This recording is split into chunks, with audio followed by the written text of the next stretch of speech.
Který je vaše pivo? Tady ty dvě? Je to tak? Raz, dva, tři, raz, dva, tři.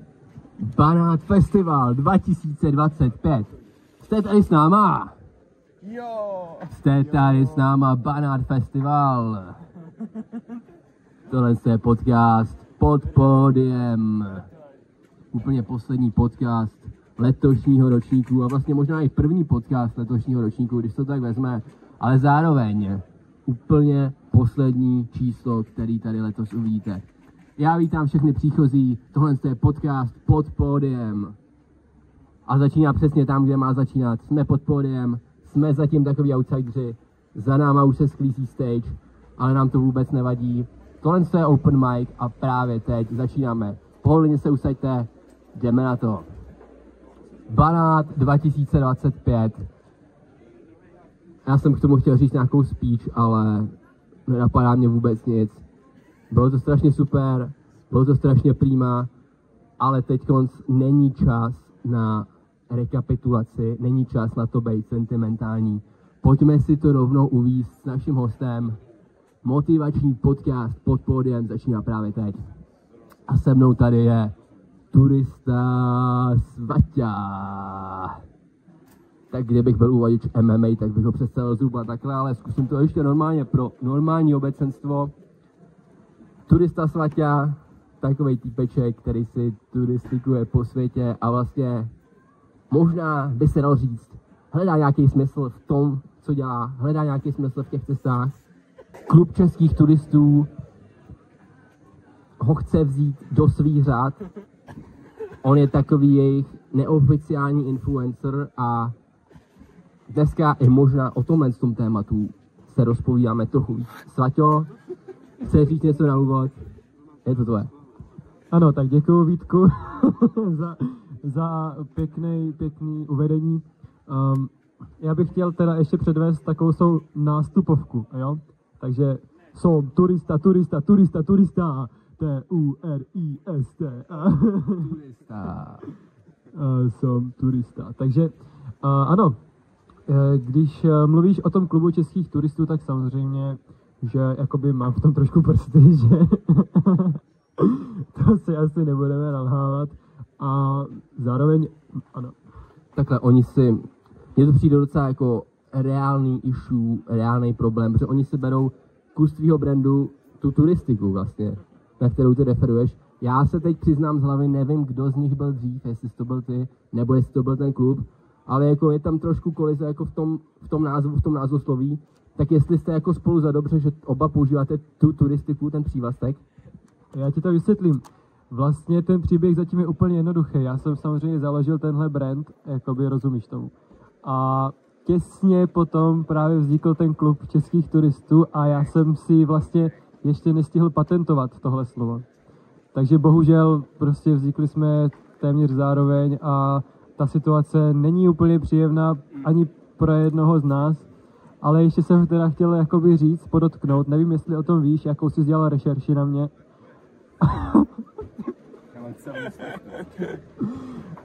Ale on existuje i jakoby časopis Turista, věděl jsi o tom? Hele, já se přiznám, že to jsem nevěděl a myslím si, že ten fakt ještě může zamotat nějaký případný budoucí soudní spor ohledně této tematiky, že té turistiky je v tom případě už opravdu hodně. Ale já jsem se tím chtěl vlastně dostat trošku jinam, jo. Tvoje cesty zavály na úplně jako neskutečná místa. Mimochodem, viděli jsme to v tvojí přednášce, ale já na to zkusím trošku navázat. Občas ta turistika je prostě o tom, že jdeš i do jako známých krajin. Dá se turistikovat po Česku, po Slovensku, anebo po českých vesnicích na Banátu. A já to o tobě vím, Svaťo, rešerše mi napovídá, že ty tady nejsiš úplně poprvý, tak co pro tebe vlastně znamená Banát a jak se tohle z toho mění v čase? Vlastně ty, pokud vím, tak už jsi tady letos po čtvrtý a nebál bych se to označit za takovou tvojí vlastně srdcovku. Dá se to říct, nějaký komentář k tomuhle? Co pro tebe znamená Banát Festival? Tak ano, správně si to i po čtvrté. Já vlastně, když to takhle říkáš, mě napadá jakoby, a vlastně celý tento Banát jsem měl v hlavě písničku Ovčáci štveráci. A vlastně ta 4 jako je to pro mě důležitý číslo. No a jak zněla otázka? Ta otázka zněla, co pro tebe znamená Banát, ale zároveň, jak se mění v čase ta tvoje zkušenost na Banátu? Nebo co přinesly ty jednotlivé ročníky, jak by si pojmenoval jejich jako headlines jednotlivé, nebo jak se to celkově vyvíjí, tady ta atmosféra, jestli ten tvůj vztah k tomuhle místu se v čase nějak jako posouvá, redefinuje. Nějakým tímhle s tím smyslem jsem se chtěl ptát. Ale rozumím tomu a jsem rád, že se na to ptáš. Samozřejmě, jako když jsem tady byl poprvé, tak to byla prostě velká euforie, že jo, a byl jsem prostě v tom novej, jo, co si budem trochu ucho, jako jo, bylo mě 19 prostě, teď už samozřejmě po těch 4... No, ta turistika ještě byla v začátcích právě, no, teď už jakoby je mě 22, že jo, takže v podstatě už jsem jako starý pardál, jo, už mám prostě svoje odžitý a jako změnilo se to, no, už prostě víš co, teďka teda letos jsem většinu Banátu prospal a byl jsem vlastně na 2 koncertech, takže jakoby oproti tomu prvnímu ročníku, když to srovnám, tak asi je to trošku úpadek vlastně, no. Vlastně jako vnímám to jako úpadek.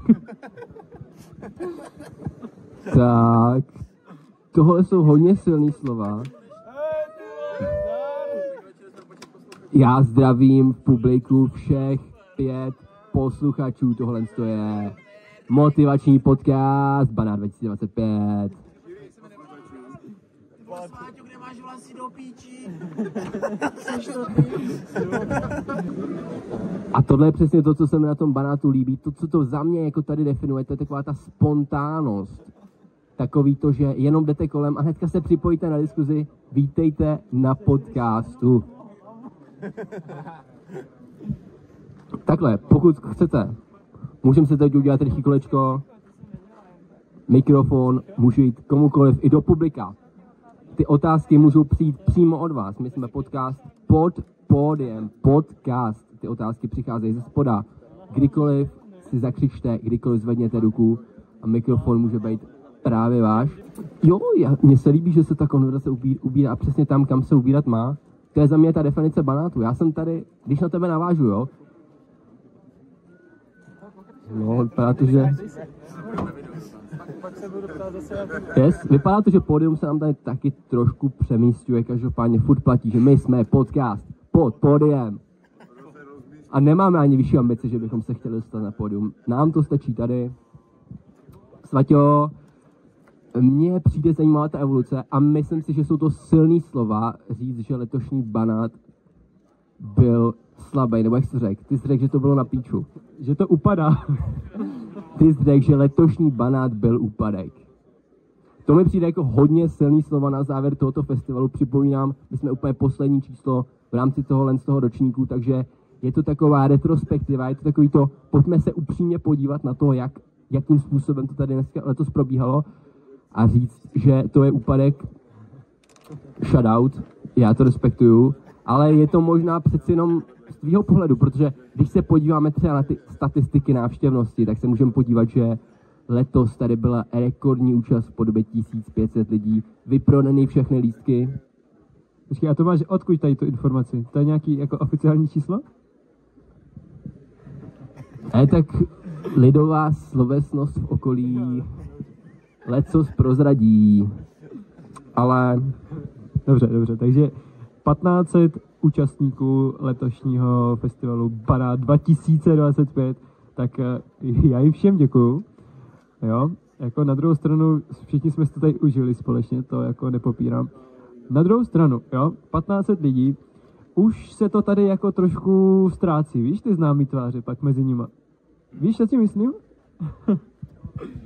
Jako z mý zkušenosti jsem tady potkával známý tváře zhruba každý den. Samozřejmě neměl jsem tu možnost popovídat si s každým, ale klidně trošku přibliž tuhle svoji myšlenku, jako jestli třeba v minulých letech to bylo víc takové jako intimní, by se až dalo říct. Jestli opravdu jako každý, s kým se spotkal, byl ten chábr.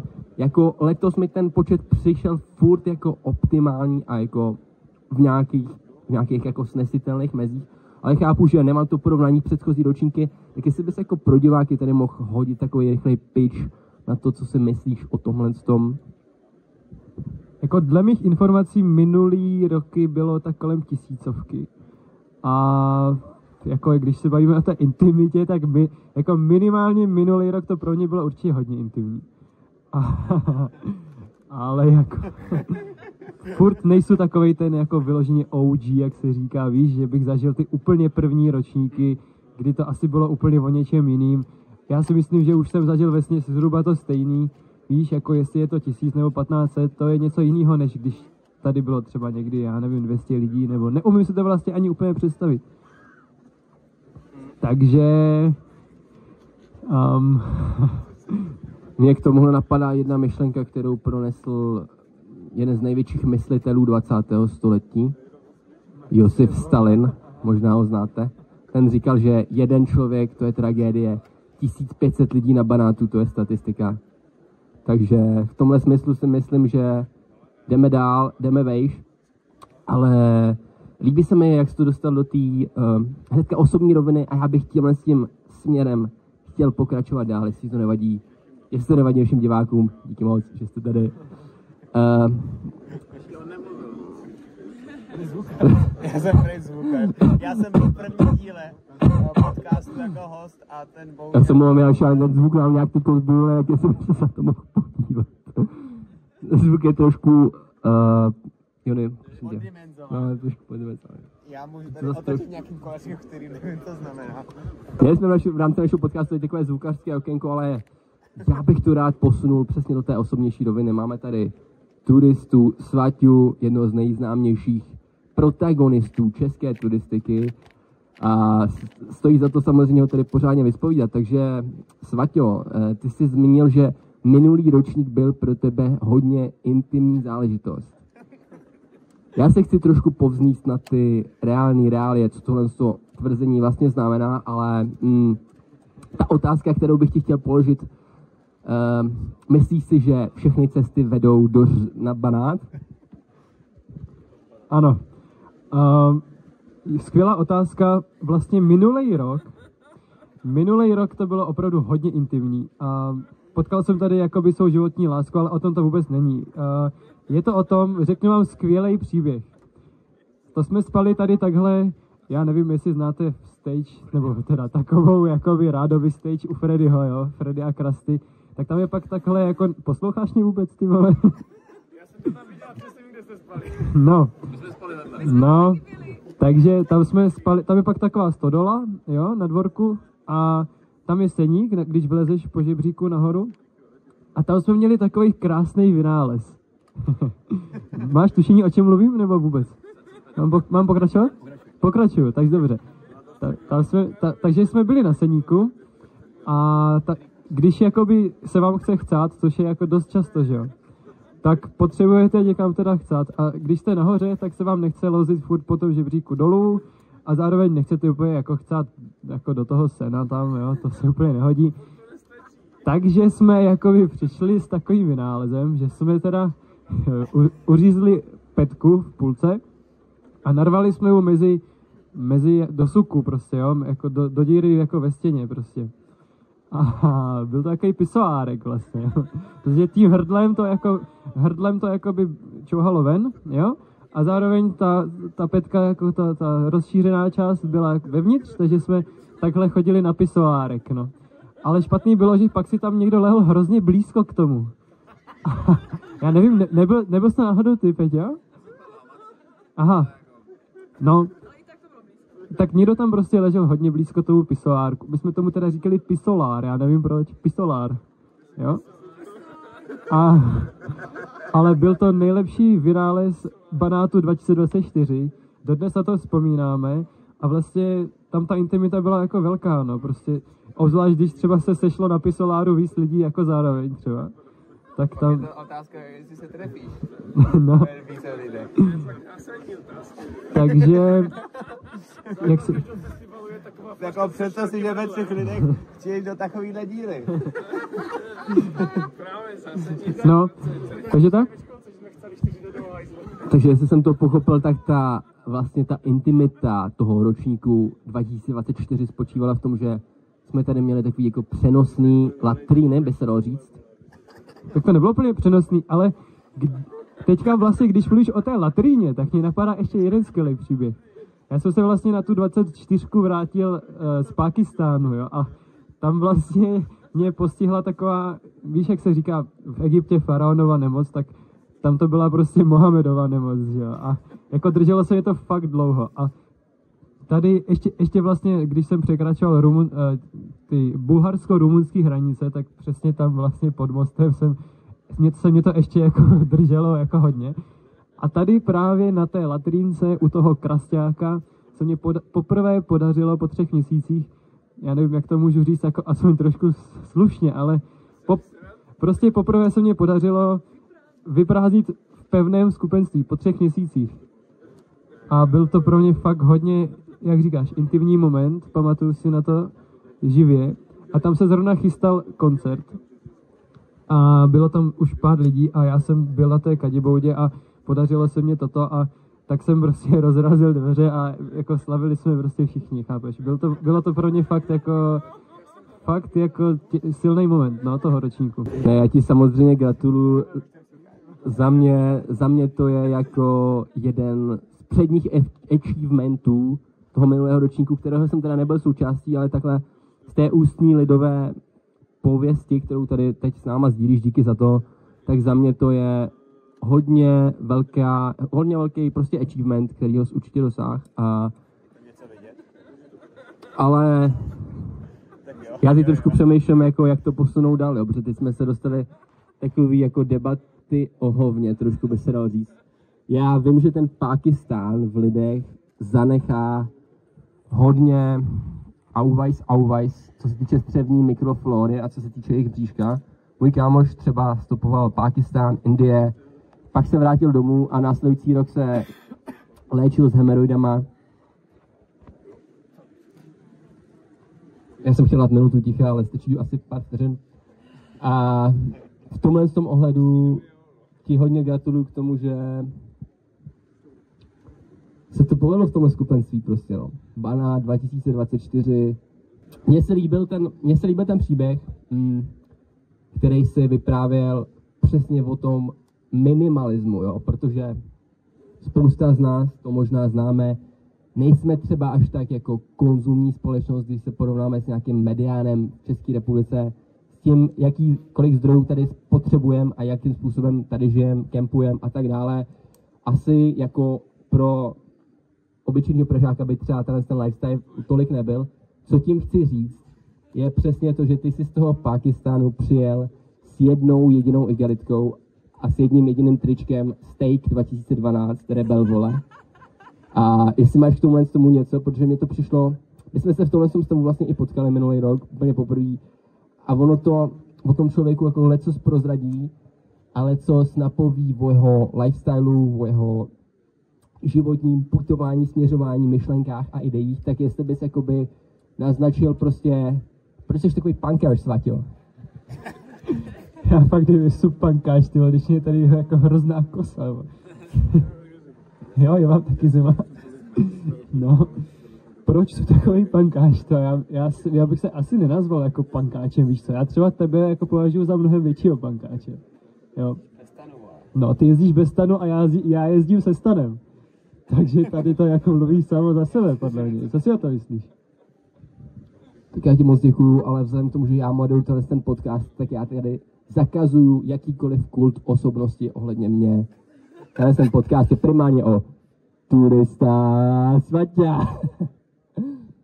Já si myslím, že se dostaneme, když tak do části za Hero, kde převezmu moderování já. No já si myslím, že jsme se dostali do takového jako midu, nebo jak se mu říká, mezanin. Prostě poloviční fáze. Wow, teď mám trošku okno, ale líbilo se mi tady, že tady byla aktivita z publika a já bych rád tímhle s tím přidal mikrofon a zase posunul tu diskuzi nějakým jiným směrem, tam přesně, kde to diváci chtějí, takže diváctvo, je to vaše. Tady vedle mě sedí pán v červené bundě na zapínání a říká: slečno, z vás jde tak úžasné teplo. A k tomu chci říct, že když se přitulíte k sobě, tak z vás bude taky teplo. A bude vám fakt dobře. Takže se toho nebojte a už to konečně udělejte. Chyťte se za ty ruce. Ty boky dejte k sobě. A lidi z Hero budou ještě radši.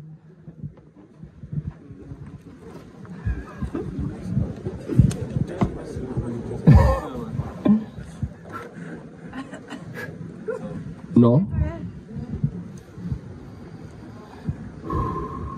Já se zkusím dát nádech, výdech ještě, abych to trošku víc zpracoval. Jaký máš heslo? Řekněte do podcastu. Já moc děkuju slečně z publika za tuhle radu. Myslím si, že teď jsme si všichni tak trochu blíž. Všichni jsme si tak trochu blíž v tuhle chvíli a... Tak teď tady může být reálná diskuze, ale že ty vole. Jako by mě napadá jedno téma na diskuzi, když jsme tady teda v debatním kroužku. Napadá tě to stejný, co mě? Napadá tě to? Ne? Je země plochá? Bys měl vědět ty jsi to přestoval, ne? Mně se ještě nepodařilo jakoby tu zemi vlastně obět dokola, takže v současné chvíli jsou jako na vážkách, víte co? Jakože samozřejmě, že je to předpoklad, že je jako kulatá, jo, ale já jsem to na vlastní oči neviděl, takže prostě na moři jsem byl, no, a co jako? Já vím, že tady je úplně jedno, jo, jak to bude znít nebo nebude znít. Zní dobře. A nemá cenu, jak hluboký hlas. Nevím. Hluboký hlas. V tom mikrofonu zním fakt jinak. No, když jsi byl na tom moři, tak jsem si mohl všimnout to, že ta země je zakřivená, protože to moře je vodorovné, ale... Ještě abych navázal na tu plochou zemi, jo, tak máš pravdu, že prostě v ploché zemi se většinou vážou i další konspirace a teorie, takže souhlasím. A napadá mě vlastně takový kontroverzní téma s tím odjezdem vlaku nebo respektive autobusu večer. Mně vlastně přijde, že to možná trošku narušuje tu kontinuitu jakoby toho festivalu v tom, že většinou ten poslední večer býval takový jako legendární, takovej naplno užitej a teď vlastně, když poslední večer máme teď a už tady vlastně nikdo není, že jo, tak je to takový smutný, jo, že vlastně poslední večer oficiálně byl spíš včera. A dnešní den mě už přišel takový trošku odfláknutý, jakože vlastně tady už velký koncert nebyl, že jo, půlka lidí už se balila a přitom tady ještě jel nějaký program, jsou z toho takovej jako zmatený, no. Takže vlastně mně přijde, že jsme se trošku jako okradli o ten jeden den tady na tom festivalu. Mám pocit, že jako vítěz by k tomu rád něco dodal.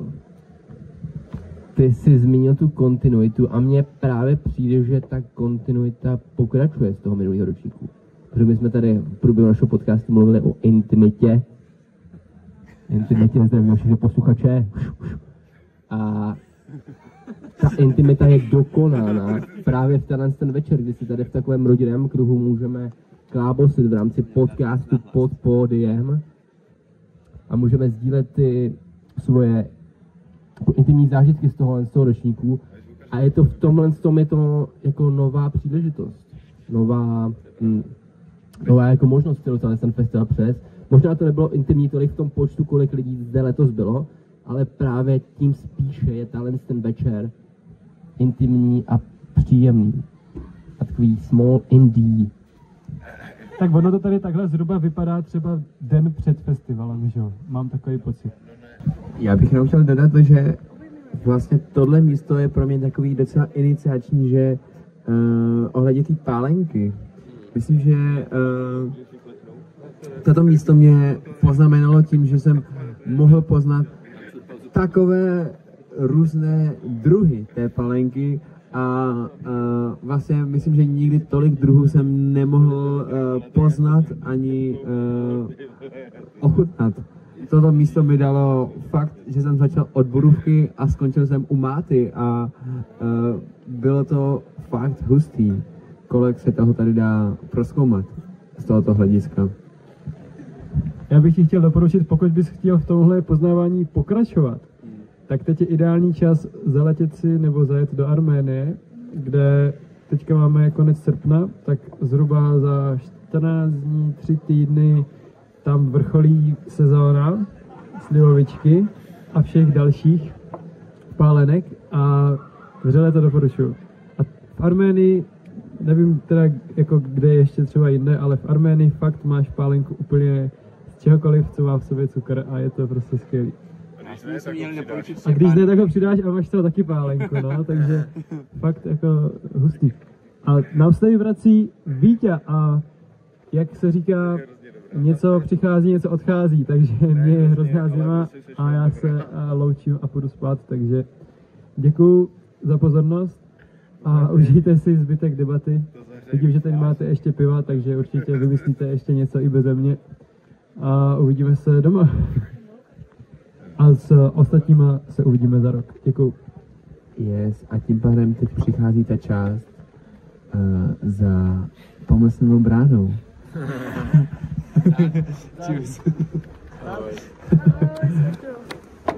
A to se nazývá Hero Hero.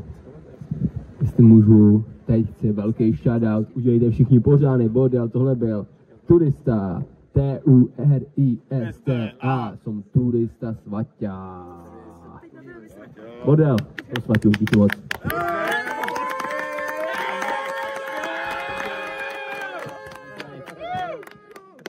A přesouváme se na placenou část na Hero Hero.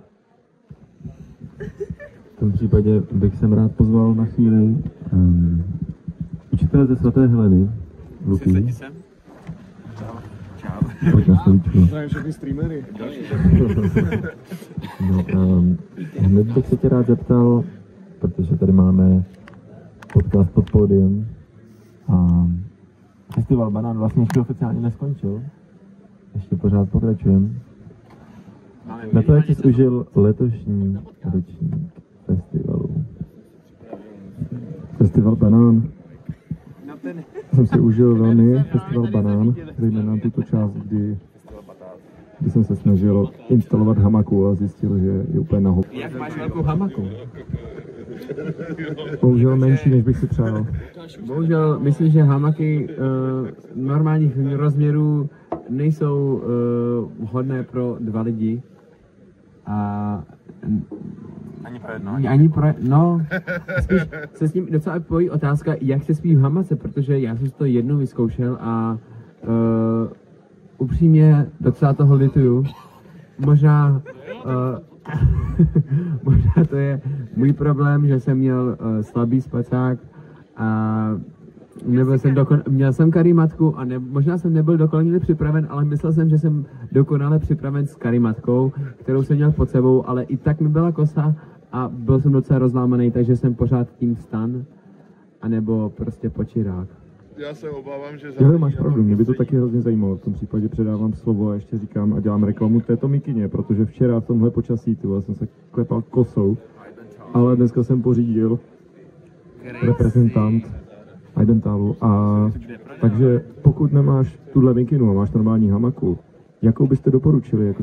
No, já jsem v hamace prospal měsíce života a jako musím říct, že když jsem spal poprvé v hamace, tak to stálo za hovno. Když jsem spal poprvé v hamace, tak to bylo fakt na piču. Ale tady jsme zaplacenou bránou, že no, to je slovíčka, prostě že? Ale je potřeba, aby si našel specifickou polohu na to spaní a taky se naučil dobře zavazovat tu hamaku. Dobře vázat, protože když ji dobře vypneš, a pak si do té hamaky lehneš, tak aby si byl co nejvíc vodorovině, to znamená spíš na diagonálu, tak ta hamaka se potom dokáže tak jako hezky roztáhnout a vyspíš se krásně. Nicméně pořídil jsem si hamaku pro 2, s tím dní sám, a je to nejlepší kov, který jsem mohl udělat, prostě ta hamaka je třeba 2x větší než ta hamaka pro 1, ale prostě mám skoro 2 metry a je to mnohem lepší a i se krásně tak jako nade mnou uzavře taková moskytěra, nesvítí mi tam, prostě i se tam drží trochu teplíčko, takže vlastně tam není vůbec taková zima a hamaku určitě doporučuji na spaní v létě non-stop, hlavně když máte nerovný kamenitý povrch, kořeny v lese, vyspíte se kdekoliv, tam stan prostě nepostavíte, ani si nehnete pod čirák, takže hamaka určitě za mě má svoje místo, svoje opodstatnění a když je třeba úplný vedro, tak prostě ve stanu se totálně spečeš a hamaka ti umožňuje pohodlný spaní prostě ve dny, a noci, kdy jsou prostě tropy a nejde spát. Chceš tomu něco dát, Sáry? Znáte ten pocit, dámy, když si váš přítel pořídí hamaku pro dva, vy se těšíte, že budete spát spolu v té hamace pro dva, protože se můžete tulit, noci nebude vám zima a tak dále. Někdy, že si pořídíte skvělou hamaku, to znamená, že si pořídíte přítele, co vám dovolí v té hamace spát. Takže to bych k tomu řekla já. Prověřte si, s kým chodíte, s kým radíte, koho si berete. Ten člověk vám může zakázat spát v té hamace, ačkoliv ji pořídí. Počet stromů. A zkontrolujte také počet stromů, když ji chcete uvázat. Musí být víc než jeden. Tím pádem k tomu se pojí doplňující otázka. Tím pádem jako pár máte 2 hamaky? Je to tak, pořídil jsem 2 hamaky. Respektive jednu jsem vyhrál, to je právě ta menší a tu druhou větší, to jsem si koupil. A tudíž 2 hamaky do páru za mě jednoznačně je dobrý základ, se kterým můžete vyrazit na vandr a směle zůstat spokojení ve vztahu. A může vám to spolu vydržet mnoho krásných nocí, který nemusí být bezesné, protože se ten vedle vás na velice těsném prostoru hamace zrovna převalil nebo chce spát na druhou stranu do té šikminy a tudíž spíte do takového divného X, to opravdu není praktické, nebo si čicháte k nohám a kdybyste spali jako hlava noha, tak to není nic, co byste chtěli vyhledávat. Takže 2 hamaky jsou základ. Chceš něco dodat, Sáru? Jenom, že jsme na Hero a nic proti gustu, když si chcete čuchat k nohám. Záleží na preferencích. No. Otázku na hamaku. Když máte teda jako v páru 2 ty hamaky, je třeba mít ty 2 stromy, nebo už tomu je třeba 3. strom? Je to otestované, jakože stačí? No, velice záleží na šířce toho stromu. Jsme tady v Banátu a tudíž myslím si, že je vhodné připojit jednu takovou příhodu, která se tady stala loni, a to v dětském kempu za Bambu, kde se pár takových stromů zřítilo, respektive oni to nejsou úplně stromy, ale jsou tam vinné révy a ty vinné révy se pnou po takových tyčích a ty jsou buď to kovové nebo dřevěné. No, tam jsou kolejnice, ty jsou v pohodě. Takže když to zavěšíte na kolejnici, to pravděpodobně vydrží a vydržela by třeba i 10 hamak. No, ale potom tam jsou takové velice strouchnivělé kmeny, na kterých právě drží už tak poměrně těžké víno. No a když tam zavěsíte jednu hamaku, tak to jde a je to v pohodě. No a když takový slabý kmínek zatížíte 2 hamakama a pak si tam lehnete současně, tak vám nepomůže ani ten 3. strom, protože věřte tomu nebo ne, tak ty stromy nebyly 2, ale byly 3. No jenže na tom jednom právě tak byla veškerá váha těch obou 2 hamak, aspoň těch 2 konců, že jo, od každý jeden. No a to jsem si takhle spokojeně lehl do té hamaky, no a pak si tam lehla Sára a najednou jsem byl na zemi. Takže ani hamaka vám nezaručí, že nebudete spát na zemi. Záleží, jak si ji uvážete. A záleží, jak tlustá je vaše holka. Já bych se tam trošku vrátil zpátky. Tam si popisoval, jak přesně tu hamaku napnout, že vlastně v tom vězí ten hlavní problém, ty lidi to třeba nespí v hamace, tak možná jenom nevědí, jak tu hamaku správně pověsit. Možná to jsem i já, tenhle člověk, že vlastně neví pořádně, jak tu hamaku pověsit. Tím pádem ty si řekl, že to je potřeba ji pořádně vypnout.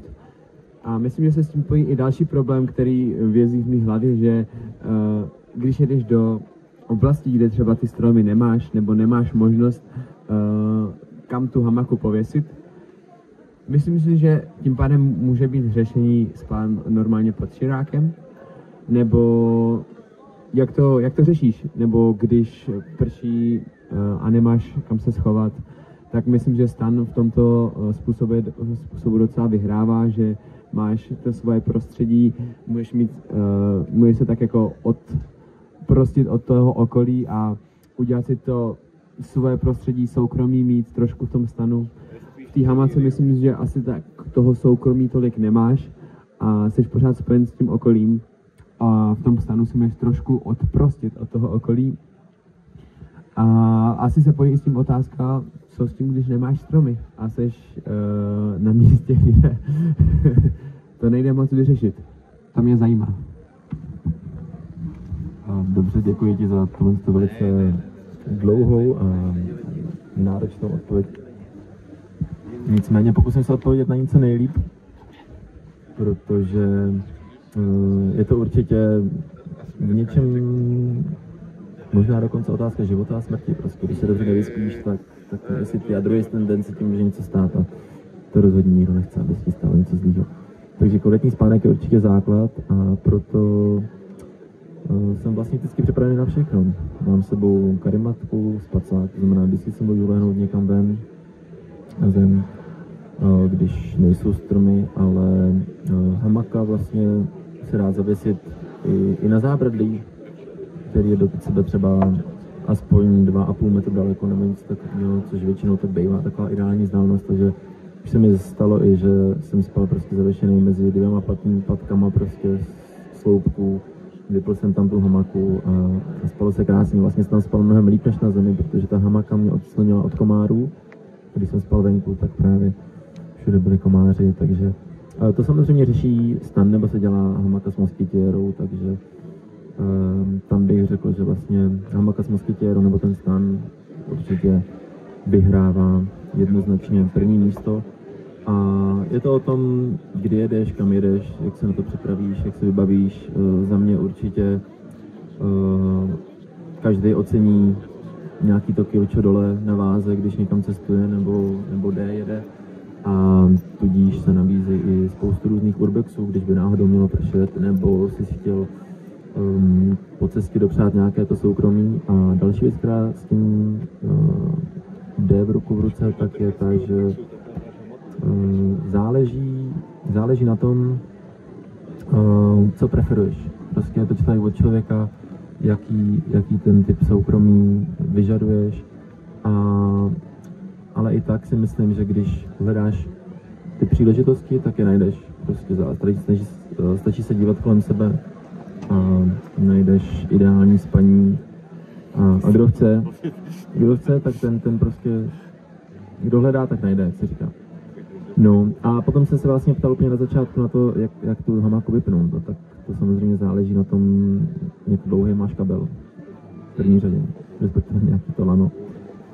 Za mě rozhodně lepší, aspoň trochu delší než kratší, ale dneska ty nylonové kordy tak se dělají tak kvalitní a vlastně poměrně tenký a lehký, že ani 5metrový lana 2 nejsou nějak těžký a velký a ta hamaka má prostě do 1 kila i s těma lanama, takže to je poměrně přenosná záležitost. No a když ji vypínáš, tak záleží, musíš vybrat místo, které je ideálně tak nějak hodný vzdálenosti, jak jsem říkal, zhruba od těch 2,5 metrů, ale klidně prostě, když máš delší lana, tak i 5 metrů od sebe můžou být ty místa, takže potom se ti zvyšuje ta možnost, kam všude to můžeš uvázat.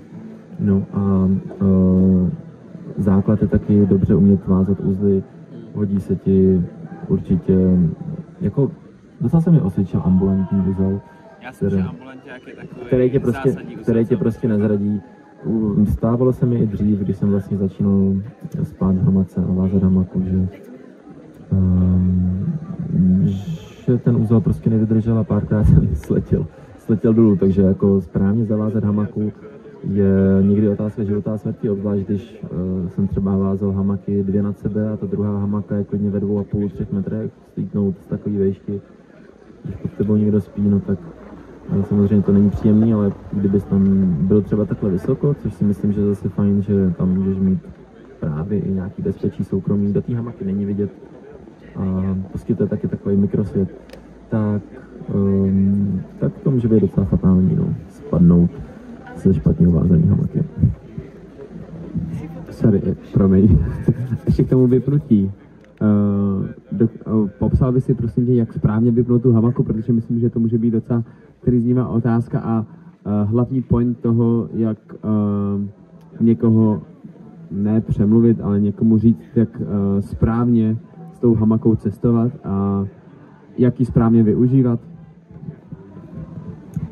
No, tak můžu předat dál svoji osobní zkušenost. Samozřejmě nevím, jak to dělají jiný lidi, co spí v hamakách. Nicméně já, když si najdu nějaký to místečko, kam bych tu hamaku uvázal, tak vlastně nejdřív ji zavážu na jednou konci a pak si ji snažím co nejvíc dopnout k tomu druhému konci. Je důležitý, aby to nebyl nějaký slabý kmínek nebo něco, co se hýbe, protože jinak se ti to prověsí a nikdy to nevypneš tak, jak potřebuješ.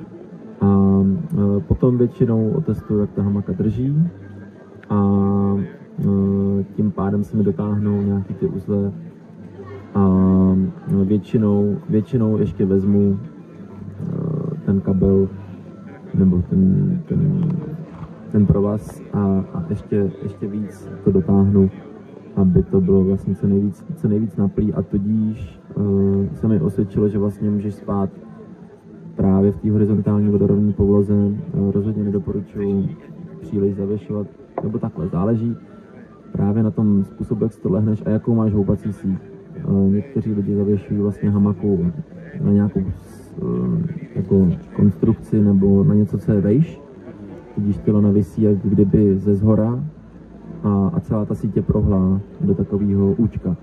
Ale to za mě není rozhodně jako nejpohodlnější spaní, nebo vlastně leckdy ani tam nahoru tak nedosáhneš, musíš líst hodně vysoko a tak.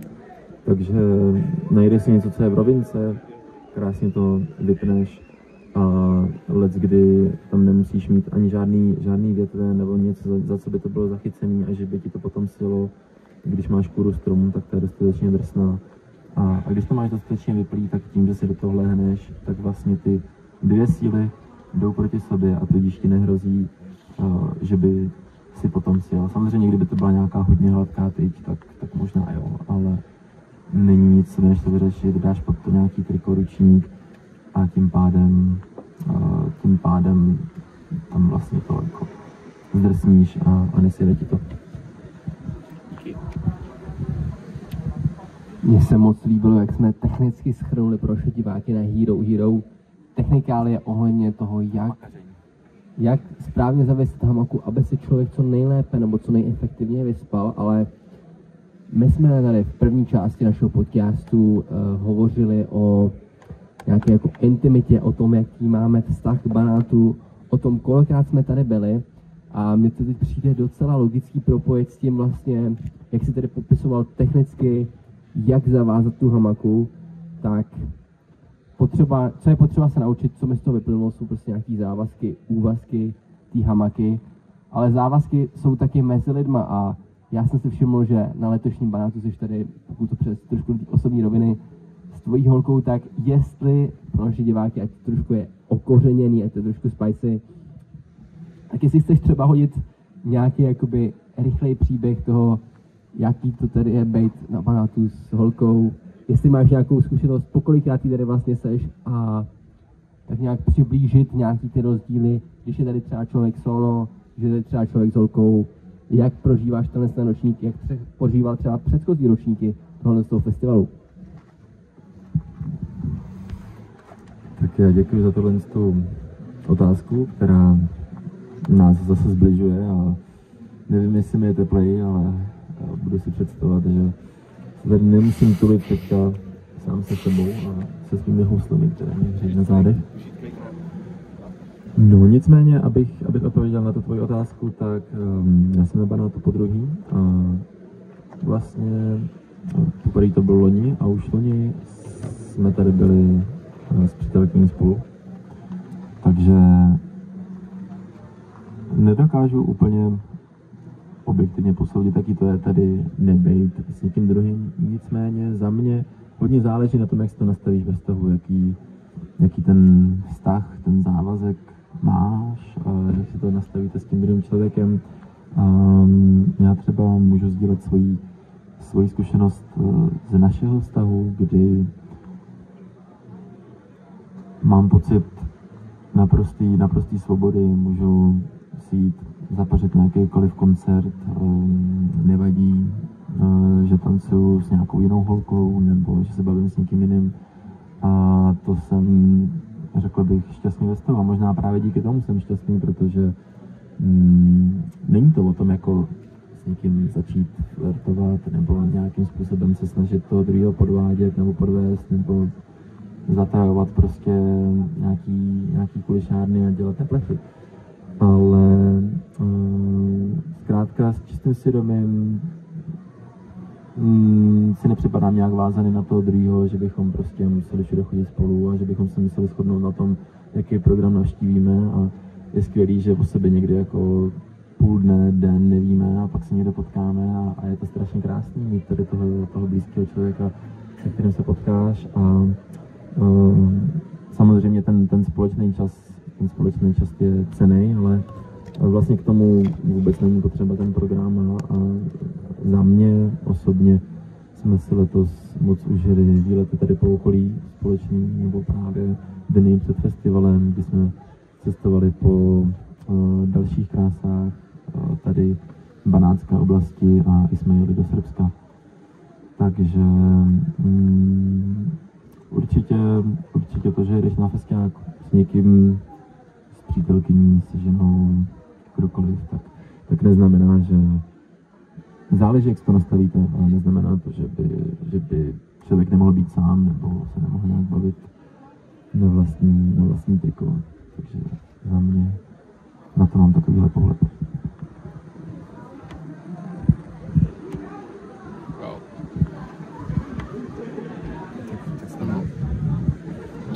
Skoro až se někdo teď nahlásí o slovo, jak jsem úplně všem vzal slova. Tohle bylo fakt krásný. A raz, dva, tři, no. Já nechvídech, já zkusím najít nějaký slova přece jenom někde hluboko v sobě. Tohle bylo fakt super sdílení. Ale tím, že jsme na podcastu, tak samozřejmě musíme držet tu vysokou lineu toho entertainmentu, že jo, takže wow, dojemný, jsem totálně dojetej.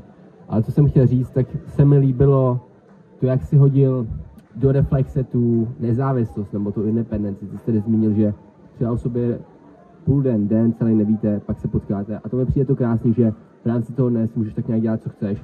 Stejně jako v té hamace, prostě ten konsenzus nemusí být takový, že budete v jedné hamace, nebo prostě každý si pak uvážete tu svojí a jdete si jako svoje bomby, ale pak na konci dne stejně je to potom třeba jako být spolu, nebo prostě ping-pong chill, jak se říká. Takže to se mi líbilo, že umíš být svobodný i v rámci toho vztahu a o tom je ten Banát, jo. Hledat ty hranice té svobody, ať už jsi v jakýmkoliv nastavení, ať už vztahovém nebo myšlení.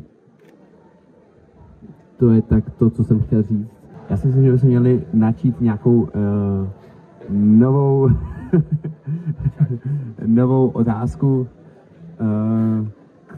kterou bohužel nevím, která otázka by to mohla být. Nenapadá tě něco, Vytkaz? Tak samozřejmě já se klidně rád vrátím do té moderátorské funkce, nebo takový tý odlehčený moderátorský funkce by se dalo říct. Co chci říct, ten podcast se jmenuje Pod pódiem. Je to podcast, který je níž než tohle pódium, nemá ani tu audienci, všichni jsou na pivě, ten letošní festival už prakticky končí. Tím pádem všechno, co tady děláme, tak nějak vychází od spoda a můžeme si v kterýkoliv moment říct, hej, pojďme to ukončit, a nebo to pojďme ještě posunout. A mě v tomhle kontextu napadá ještě jakoby směr, který by se dal posunout, a to je možná, když teda teď jsme věnovali spoustu času rekapitulaci letošního ročníku, tak co očekáváte od toho příštího, nebo... Méně Pražáků. No. Ty myšlenky jsou různý a příští rok vrátíte se sem na tohle místo a... No, pojďte do toho. Já tady navážu na kolegu za reprákem, méně Pražáků, zdravý rodilý Pražák, který už to druhé. Takže podle mě to o té Praze tak není úplně. V Praze může být krásně, stejně jako to může být extrémně ošklivě. Stejně jako, myslím si, že v Banátu může být krásně, nebo kdekoliv jinde na světě může být krásně, ale může tam být taky ošklivě. Záleží na to, s kým jste. Záleží na tom, s kým jste a co děláte. A to si myslím, že je to hlavní, takže... Mindset. Když se ty správný lidi potkají a dělají krásné věci, tak je celkem jedno, kde jsou. A za mě je Banát krásné místo, je to právě hodně o těch lidech, a hlavně o těch lidech. A za mě je hodně důležitý, aby si celý tady ten festival, nebo vůbec, dejme tomu, komunita kolem Banátu udržela takový to své srdíčko, aby to nebylo jenom o tom vytřískat z lidí peníze a udělat z toho nějaký masový turismus. Prostě potřebujeme tady z toho vytřískat se nejvíc a trošku to podojit. Za mě je to hlavně o tom společně se potkat tady na tom místě s krajany, myslet tady na tu součást vlastně nás, která tady je přítomná, a nějakým způsobem obohatit tady to místo svojí přítomností, ať už to je o tom, že někdo přiveze písničku a zahraje koncert, někdo další zahraje na housle tam nahoře na kopci, někdo přinese zajímavý téma k diskuzi nebo zajímavou přednášku, zajímavý slam. Někdo jiný prostě tady pomůže zase třeba zrealizovat celý to zázemí, abychom se tady měli příjemně a mohli jsme se dobře najíst v restauraci, nebo jsou tady prostě skvělý stánky, skvělý otevřený vrátka od místních, a myslím si, že bez toho by to rozhodně nebylo ono. A určitě bude fajn, když tady ta myšlenka toho podpořit tady to místo, udělat ho lepším vlastně, než jaký jsme ho tady našli, a než jaký je, když sem přijedeme. To znamená to klidně tady s něčím pomoct, ať už je to třeba problém tady sucha, nedostatku vody, tak prostě říct si, vzít jedno odpoledne krumpáče, lopaty a třeba udělat něco takového ve společném duchu, vykopat třeba svejly na těch planinách, aby se zasakovala dešťová voda, a tudíž jsme měli i my tady dole vlastně všichni a lidi, co tady žijou, tak po celý rok tady v té vesnici, tak aby měli prostě dostatek vody. To si myslím, že je důležitý, protože jak i organizátoři říkali, když nebude voda, tak prostě nebude život a tím pádem to tady nebude žít a žádný festival nebude. Takže spíš než aby to byla zátěž tady ten festival, že sem navalí hromady lidí, prostě udělají tady hromadu nepořádku, odpadku, zatíží tady to prostředí, ten environment a ty zdroje, prostě vyčerpají místní vodu a jediný, co za sebou zanechají, je prostě pár plastových bankovek a elektronických transakcí, tak a nedej bože nějakým způsobem jako zničenou tu přírodu nebo nějakou pachuť tady v místních, tak spíš apelovat a dbát na to, aby to přesně zůstalo intimní, aby ty lidi, co sem jezdí, si byli vědomí a svý zodpovědnosti za to, na jaký místo jedou, že semka jedou do přírody, propojovat se s lidma, a ne, že sem jedou prostě jenom si ožrat a zničit nějaké místo, protože o tom to rozhodně není, myslím si, že nikdy nebylo a doufám, že nebude. Takže příští rok uvidíme, jaký to bude. Nicméně myslím si, že když se zachová tady ten duch toho festivalu, který věřím, že tady nějakým způsobem panuje už skoro 15 let, tak když se to zachová tady v té rovině, tak festival Banát má světlejší zítřky a může to být ještě lepší, než to třeba bylo letos, nebo předloni, nebo loni, nebo kdykoliv. Já bych jenom na to chtěl navázat, jestli si myslíš, že jestli se Banát stává populárnější a populárnější, tak jestli právě je spíš o tom, že ty lidi sem přijedou, vykalejí se a je to fajn, prostě festival někde úplně v hajzlu a je to cool, než spíš to, že sem přijedou a podpoří tady místní a podpoří místní lokalitu. A jak si myslíte, že to bude probíhat do budoucna? Jestli budou spíš sem přijíždět lidi a právě dávat tomu tu větší a větší, jak to nazvat, větší prostor pro více lidí a spíš to víc neužívat, než užívat a podpořit a pomáhat tomu. Za mě je to o hledání nějaké rovnováhy, nějakého balancu právě mezi tím, kdy těch lidí už je třeba moc, nebo nějakým způsobem spíš přijedou ty lidi za něčím, co by tady neměli hledat. To znamená, přijdu, protože to je cool, ožrat se někam do neznáma a nikdo o mě neví. To jsou ty Pražáci, ale nemusí být ty Pražáci, protože já sám stojím na té straně, na té straně toho, že jsem Pražák, ale loni vlastně, když jsem tady byl poprvé, tak jsem dostopoval.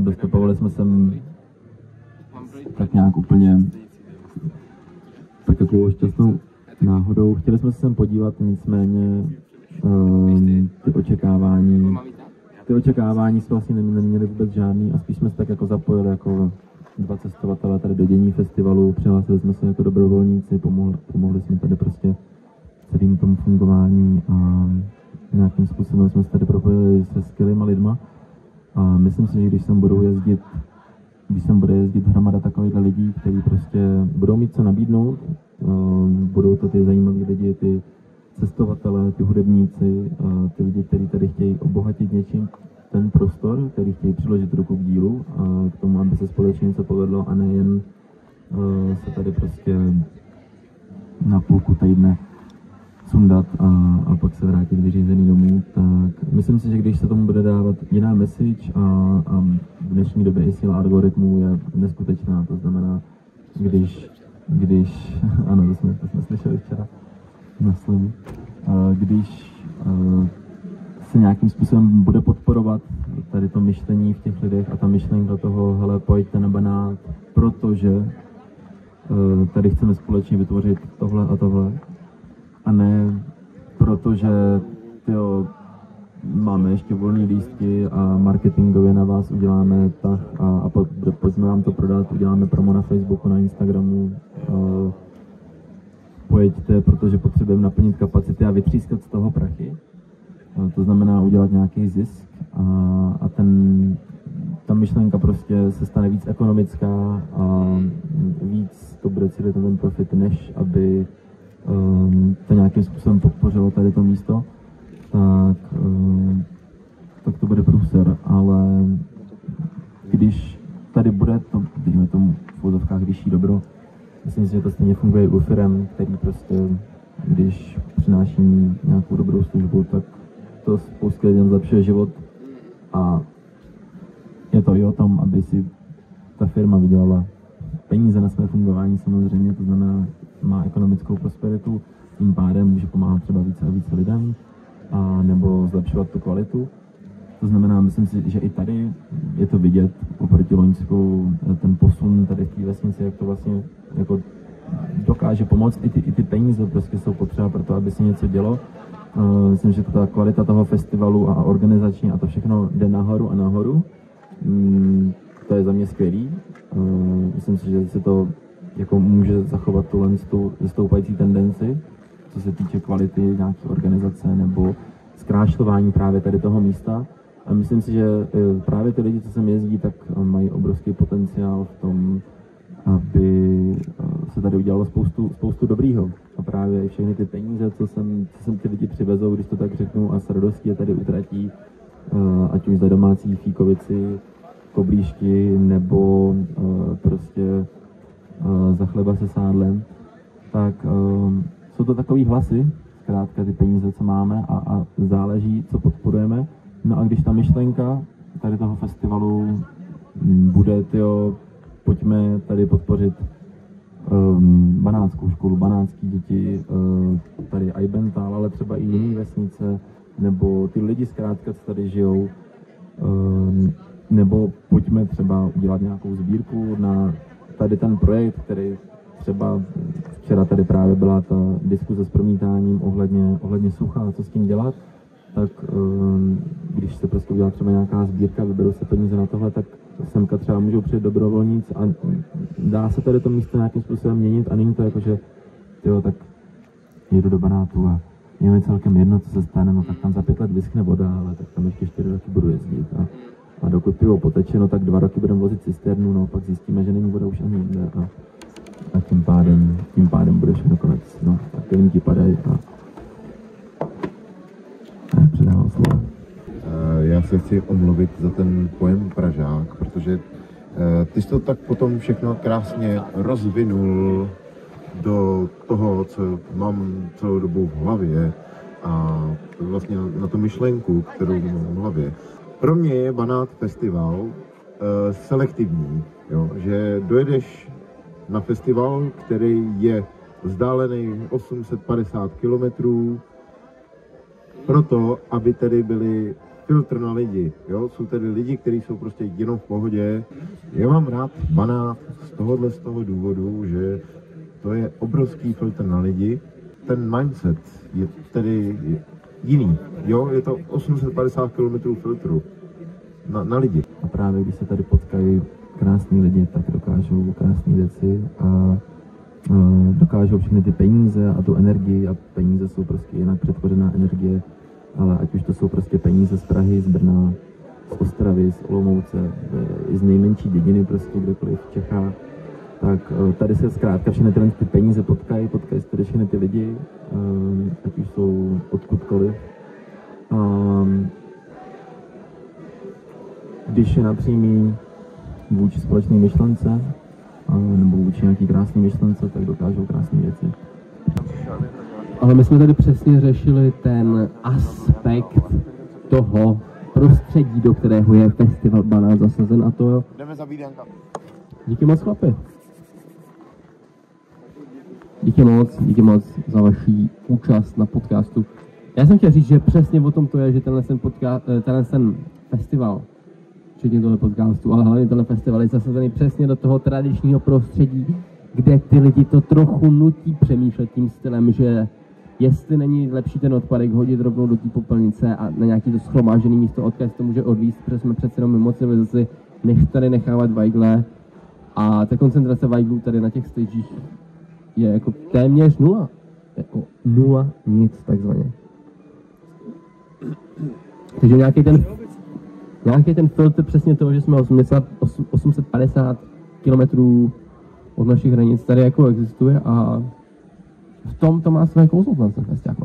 Já děkuji všem účastníkům, kteří se kvůli zimě pomalu rozloučují. Díky moc. Vidíme se na hudbě.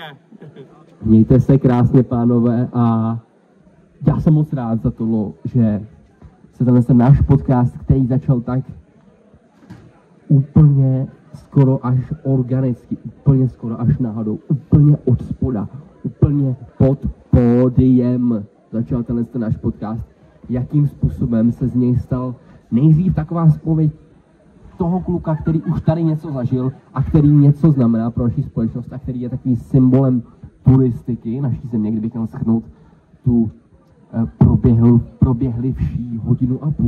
No a pak jsem rád, že to tak nějak našlo své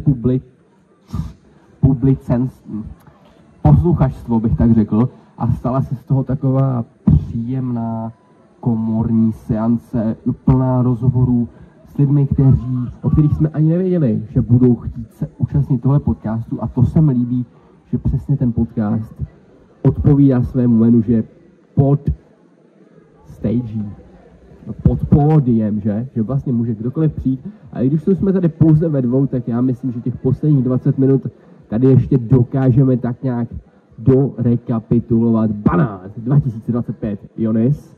Jo, máme tady pokračování podcastu, protože jsme zjistili, že se náš telefon vybil. Nevím, jak je to možné a vlastně nevím, kde jsme skončili, takže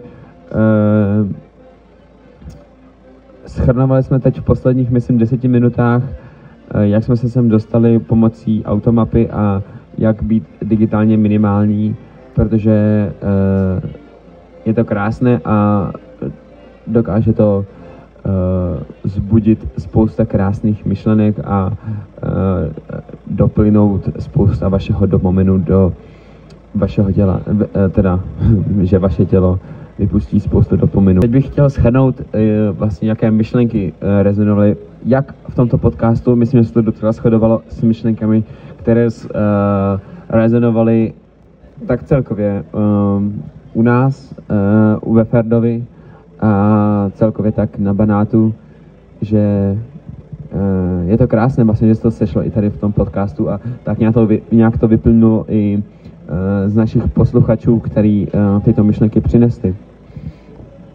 Zároveň, teda, abych začal, tak to pro mě byla ta digitální minimalismus. Jakým způsobem bych řekl, umět si najít ve vztahu rovnováhu. Ale myslím, že přichází další posluchač, to je krásné. Jo, to je právě ten člověk, co byl součástí této debaty, co jsem teď právě prones. A další myšlenkou, jak tohoto podcastu, tak tady celkově na Banátu je, já už vlastně nevím, co jsem chtěl říct. Asi to je jedno. Mě se rádi. Jo, tak právě Sára? Cením. Chtěla jsem říct těmto dvou mužům, že jejich výdrž je úžasná, protože nevím, jak dlouho už tady mluví, ale je to fakt hustý. Nebo já jsem jim pomohl. Ta myšlenka je, neumrzněte, doufám, že máte teplý spacák. Ano. Výborně. Super. A to je vše, kde vás vlastně najdu na podcastu? U mě v telefonu. Teda teď bych to tak chtěl říct, že vlastně nahrávání se přesunulo na Vitasův telefon, protože můj už to nezvládnul a vybil se. Mně se přesně líbí, že ti krásní lidé sem přišli. Dobrou noc! Právě teď vchází. Díky moc. Tohle to byla Sára a Peter na podcastu Pod pódiem, který je součástí posledního programu Banátu 2025 Open Mic Session. Já jsem vám konečně přišel něco říct do mikrofonu.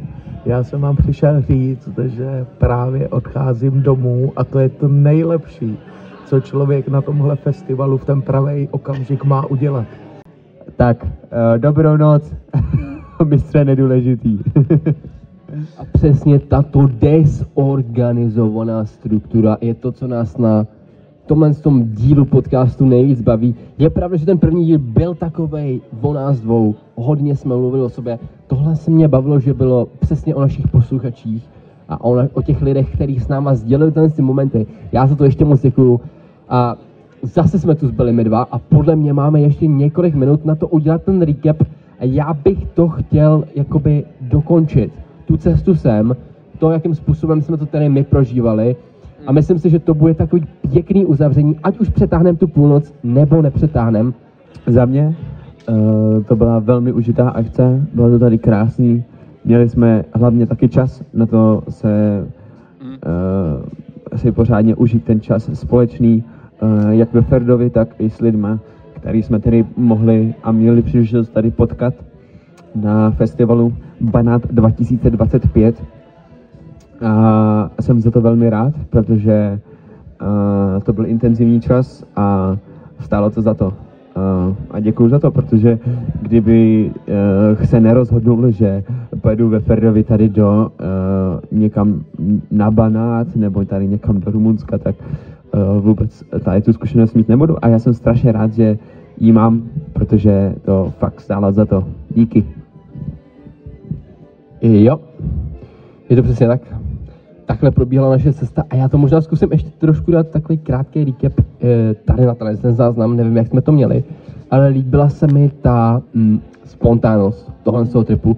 To je to slovo, který bych chtěl zarámovat jako to hlavní, který definuje tuhle naši cestu sem, protože vlak jsme nechali všem těm lidem, kteří by se sem dostávali jen velmi obtížně a my jsme zvolili právě turistu Svaťu, se kterým jsme se sem vydali v rámci karavanu a jenom tak jako v rychlé návaznosti nebo tak jako divný vstup, oba dva máme jeho kšiltovky, Changa a co tam mám?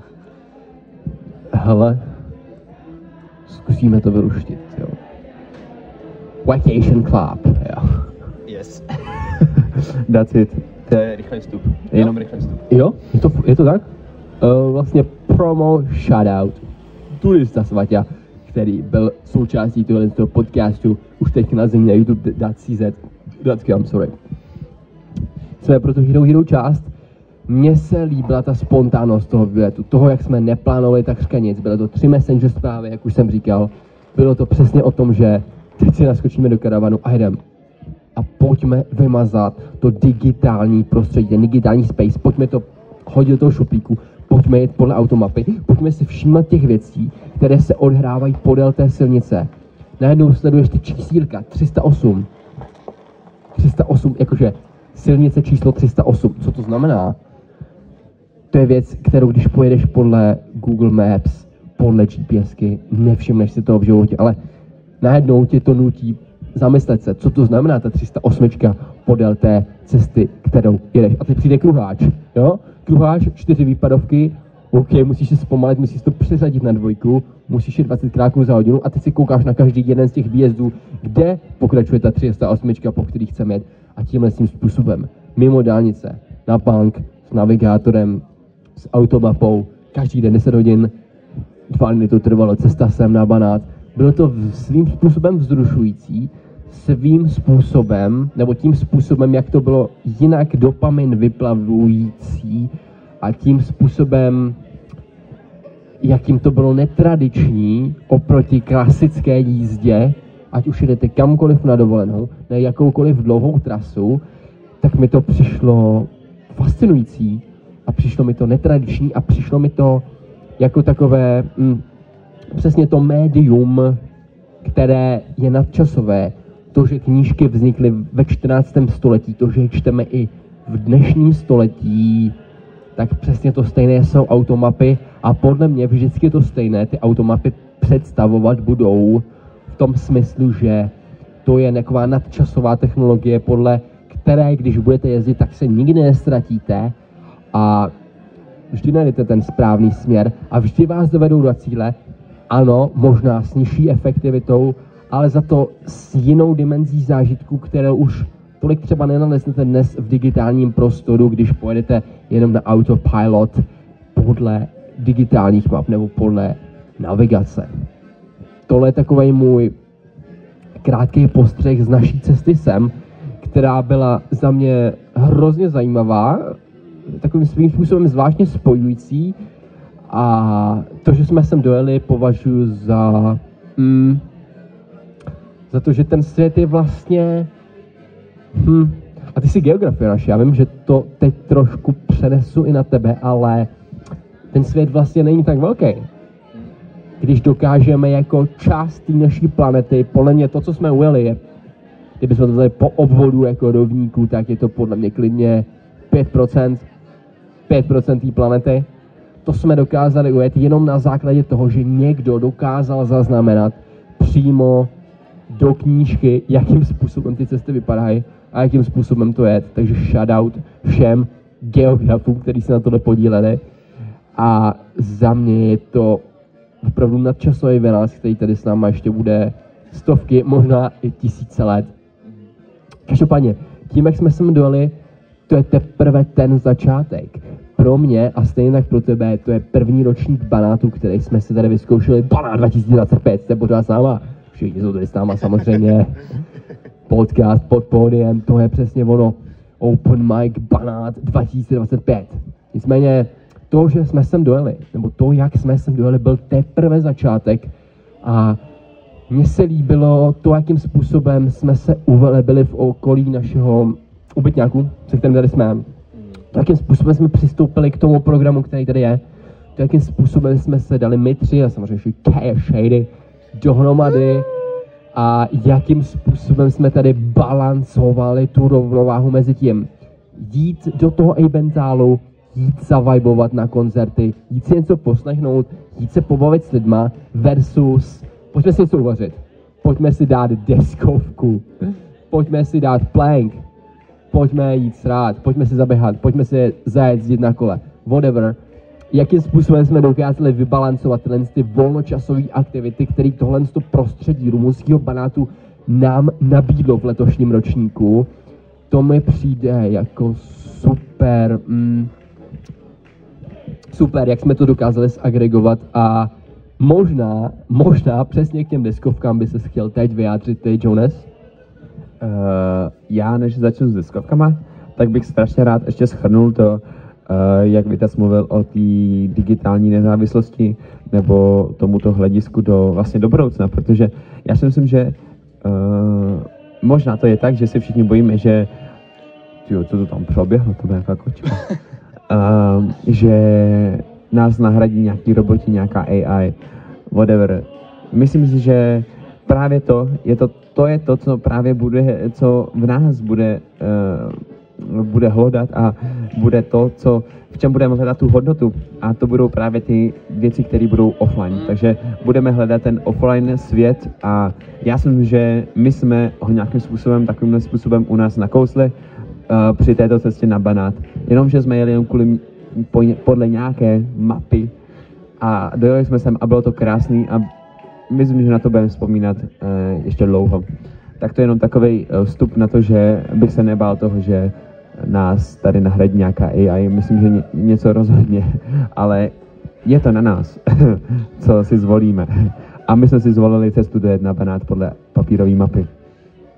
A k teď tím deskovkám, myslím, že největší úspěch za deskovky my jsme moc na výběr neměli. Měli jsme dvě, a to 10 a Země. A pak jsem se s Vaťou ještě hrál teda vrchcáby, naučil jsem ho vrchcáby, ale to je taková bokovka. Ale ta Země, ta dává. Abych to řekl, proběhly 3 turné a pak vlastně jeden závěrečný, jeden finální. Takže bylo to krásné, že jsme se vlastně ve třech turnajích tak nějak rozdělili, protože první turnaj vyhrál Svaťa, druhý já a třetí Vitas. Takže pak nastalo finále, kde se to mělo všechno rozhodnout a kdy jindy, než by mělo nastat finále, než poslední den na Banátu, tím pádem v sobotu 23.8. 2025. Bylo to krásné a bylo to super. Nevím, myslím, že tady ta hra je asi i hodně o štěstí, protože je to zajímavé, jak to vždycky dopadne, protože to finále jsem vyhrál úplně na plný čáře já a předtím ty hry to bylo vždycky hodně vyrovnaný a nevím, jakým způsobem se to stalo, protože tuhle hru jsme měli všichni červené kartičky a červené kartičky je to nejtěžší a první hru, co jsme měli, tak to bylo velmi, velmi zákeřné a trvalo to o dost díl se vůbec nějakým způsobem se jako posunout dál a mít víc bodů, to vlastně vůbec nešlo, ale když bych to srovnal s tou poslední hrou, s tím finálem, tak to vlastně šlo velmi rychle a ty body padaly ve velkém množství. Takže takové vyjádření k deskovkám, jak to vlastně dopadlo. A děkuji za tu příležitost, že jsem mohl poznat hru Zemi. Jo, o té planetě Zemi to samozřejmě celý je, že jo. Ale teď, abych se trošku... Ne, já jsem to chtěl dokumentovat tím způsobem, že planeta Země je taková geografická hra, kde hádáte různé kvantifikovatelné údaje o naší planetě Zemi a je to často velice triky a já okomentuju to finále, jestli můžu. Jonáš, jakým způsobem zahrál to finále, byl neskutečný. Já si myslím, trošku ho podezřívám, že vzhledem k tomu, že je to student geografie, takhle. My jsme od něj ty první úvodní 3 hry, které byly v rámci toho úvodní skupiny, nebo jak to říct, 3 hry, kde šlo o nic prostě, jo.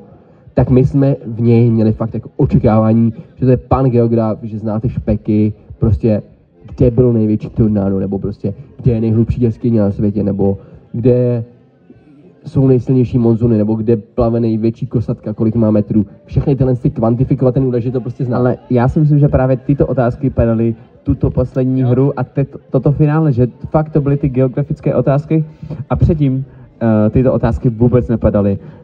Byly tam nějaké otázky úplně z jiného soudku než geografického, jako třeba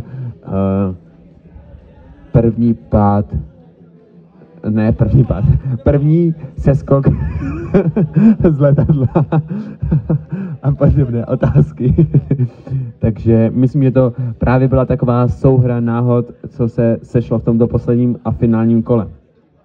Jo, je pravda, že to přecházelo často i do té historie, ale i tak to, jakým způsobem Jonáš zahrál do finále, bylo opravdu neskutečná performance, takže nám nezbývalo než opravdu schodit klobouk a opravdu mu dát veškerý kredity a Jonáš teda vyhrál ten náš mini turnaj v deskovce Zvaná země, což bylo fakt dobrý.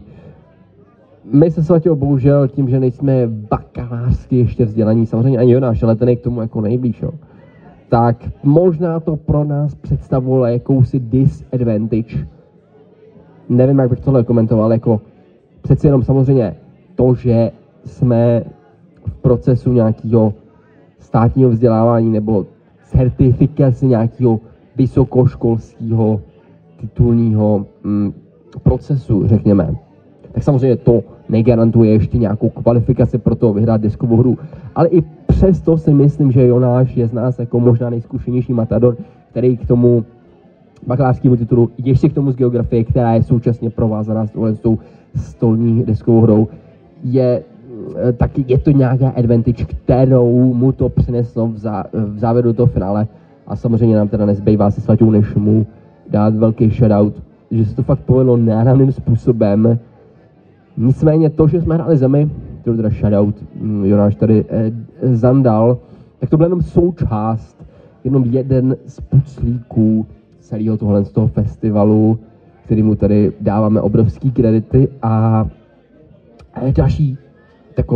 další puclík byly ty koncerty. Další puclík bylo to, že jsme byli tady, tvořili jsme tady tu ekonomiku, roztáčeli jsme tady ty penízky nebo žetonky a nechávali jsme tady, byli jsme tady často i do časných ranních hodin, s čímž má velkou zkušenost právě Jonas, který ten čtvrteční večer, potažmo ráno, si dopřál opravdu hodně kuráže a hodně to prodloužil. Mimochodem s tím se pojí způsob naší dopravy tady na Banátu a to byly často kolečkový brusle anebo kolo a právě na těch kolečkových bruslích Jonáš musel dorazit do kempu 2 kilometry vzdáleného od stagí v noci ve velmi nestřízlivém stavu. Tak Jonas, já myslím, že ten příběh by stál trošku rozebrat, tak pojď se do toho pustit. Tak abych jenom to trošku načal, jak to vlastně vzniklo. Je to vlastně čtvrteční večer, který jsme začali se Svaťou a Vitasem. Svaťa se u nás rozloučil na Borůvce, kde jsme měli možnost si koupit tu poslední borůvku tam vzadu se stodole, což bylo úplně boží a jsme moc za to rádi, že jsme si ji tam mohli koupit. A pak jsme se vydali zpátky k Fredimu a Krastimu. Freddy a Krasty nevím jak to zkrátit, vlastně Freddymu Krastymu prostě tam jsme se vrátili, kde začínal o 11:30 mimo programový DJ a já bych mu za to sklonil velkou podporu, protože to je to, co vlastně mě nakopalo k tomu tady vydržet díl a dlouho a vlastně s tím vlastně může za moji cestu domů dostanu. Byl to super, byl úžasný, prostě basy hejbu vaším tělem a shoutout jakože tomu DJovi, který fakt nevím, jak se jmenuje už. Sorry, kámo. Já bych v tu chvíli to rád tady zmínil, protože to byl DJ Mašťa. Mašťa? Jo. Mašťa? Jo, DJ Mašťa. Pokud jsem správně postřehl jeho jméno, tak je to lokální, vlastně teď nevím jestli, tuším, že Gernický, tedy z vesnice Gernik, DJ a producent hudby a jeho čtvrteční show byla v skutku majestátní, takže díky všem, kdo jste byli toho součástí, díky DJ Mašťa a já teda musím říct, že pak další den, když jsem byl projet okolo poledne na kole, tady v rámci Banátu, tak jsem moc nahlídnul, jak spí s otevřeným kufrem v nějaký Ford Fiestě, úplně vykydlej ve 12:30. No každopádně vykydlej nebo vykydej se, to je taky součást jednoho z referendů textu Friday Krusty, tak se vykydej. No a právě na té Krusty stage DJ Mašťa dal tu nejlepší performance svojí v rámci toho letošního festivalu, ale tam se přesně odehrávala i ta pomyslná čtvrteční večer session.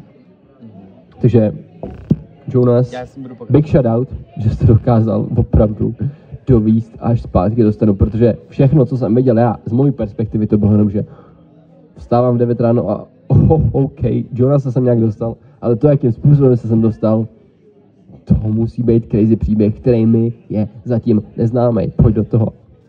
Yes, tento večer u FNK skončil myslím tak kolem 2 hodiny raní, kdy jsme se přesunuli jak jinak než k Medvědovi, protože tady to žilo dál a dál. Mysleli jsme, že jdeme jenom na pivko, tak pokecat, ale vnitřek se rozeznil takovou nádherou, takovou hudba se plynula a prostě týpeček si hrál na kytárku a ještě tam byl, já vůbec vlastně nevím, jestli tam někdo hrál na akordeon nebo ne, ale bylo to super. Zpívali jsme si a najednou z 6 rána ve 3 ráno přichází cymbálovka, která to nejvíc rozsekala. Bylo to úžasný, bylo to crazy a ani jsme vlastně nedokázali postrehnout to, že že noc sužuje déšť a tím pádem to bylo nádherný. Noc plynula dál a jak si pivka padaly dál, pili jsme Meruňkovici, Hruškovici, tedy Slivovici, Višňovici a Borůvku taky jsme pili, kterou nám někdo ujebal u FNK. Bohužel nevíme, kdo to byl. Možná i někdo jenom vypil a prostě si toho jenom nevšiml, že si nevzal Višňovici, která tam taky potom stála vedle toho. A tento příběh končí o 4:30 ráno, kdy jsem se rozhodnul, že opustím tady hospodu u Medvěda a vydám se směrem na horu k našemu ubytku. Holky si řekly, že mě v tom nenechají a že mi musí pomoct, protože už jdeme. Musíme jenom ukončit tento podcast, kdy jsme se rozhodli, že pojedeme nahoru a nevím. Jo, tak to vypně. Už jdeme.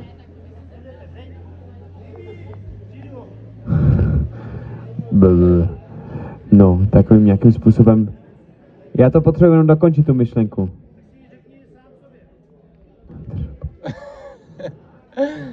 No, skončilo takovým způsobem, že jsme prostě o 4:30 ráno se vydali směrem nahoru na mých kolečkových bruslích, ale naštěstí to dopadlo velmi dobře, protože jsem skončil pouze jednou příkopu a jednou na silnici rozmázlý. Takže tímto bych ukončil čtvrteční noc a i tento podcast. Děkujem za poslech. Jo, jakoby... Teď je samozřejmě otázka, jestli se necháme zastrčit tím týpečkem, který prostě random jsem jakoby nakráčel type shit. Ale je pravda, že jakoby časový timeline, časový harmonogram tohoto festivalu Open Mic je 21 až 00, což si myslím, že jsme se přes to dostali. Já ti díky za sdílení tohle z toho zážitku, toho barátu, jak jsme se sem dostali. Ještě to samozřejmě nekončí, ještě nás čeká odjezd. Tebe čeká cesta stopem do Bělehradu, potom na Slovensko, potom ta evoluce bude ještě crazy. Tohle byl jenom jeden jako takovej větší střípek toho, co se tady dělo, ale já si myslím, že nám už nezbývá čas. Já si myslím, že dneska už jsme toho řekli dost a vlastně už jsme tak nějak naplnili jak jakoby náš časový možnosti, tak divácký možnosti, pozornosti, tak vlastně celý druhý díl podcastu pod pódiem, neboli Motivation Podcast Vitesse, jakkoliv to nazveme, to je prakticky jedno, tak já jsem za to mega rád.